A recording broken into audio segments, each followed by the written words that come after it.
Okay, so welcome to the ACT style reading questions for the content areas, part one. One of the things that I saw when I went out and visited departments during their PLCs was that a lot of groups struggled with trying to incorporate ACT style questions into their curriculum because they wanted to have things that actually matched what they were teaching as opposed to some of the stuff you could just get off the website. And I heard a lot of frustration with them not being able to do that. So I thought I'd look at some of the things we had available to us online and in our own curriculum and try to draw them together so that we could work on doing that ourselves, giving our kids that experience, but also kind of letting it work within our curriculum. So the point of this PowerPoint is just to kind of give an overview of what these questions look like, how to write them, what they're looking for, and kind of give you a couple examples on how you might be able to do that in your own classroom. Why do we do this? Well, obviously we want our kids to see what ACT style questions look like because it's a pretty high stakes test and we want them to do well on it. But also, it's going to let them practice that type of thinking. And some of those questions are pretty high level thinking questions. Of course, there are some content questions, but that's only one type. There are also other questions as well. And also, it kind of helps you out in your class because you're helping them gain a deeper understanding of the things that you're asking them to read. You don't have to use these things all the time. They don't have to be quiz questions. They don't have to be on tests. They can just be assignments. They can be things that you're doing to help them read for something you're going to talk about later in class. A lot of teachers use study guides. It can be something like that.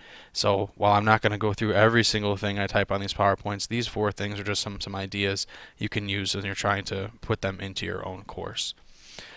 So what are these things? Well, they assess a student's ability to use a specific skill within a given context. This is the crux of why we can't just teach them all how to do this in one class. They have to be able to do it within multiple contexts: science, social studies, math, English, every subject. Those are the big four, but every subject obviously has something to do with teaching these kids how to read in a given context.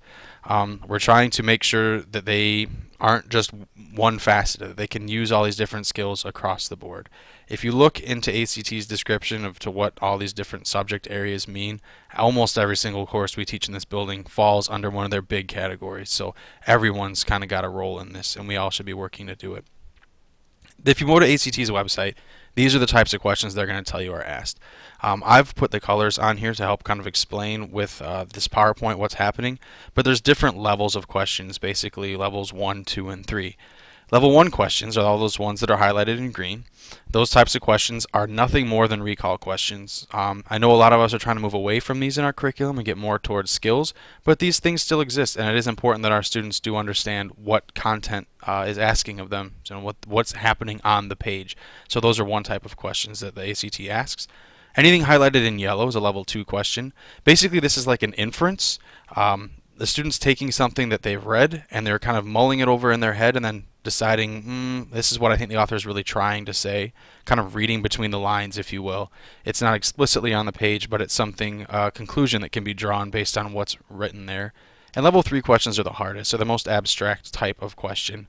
Those are the questions that are really pushing students to ask and kind of link what they've learned and make kind of a global reference to it.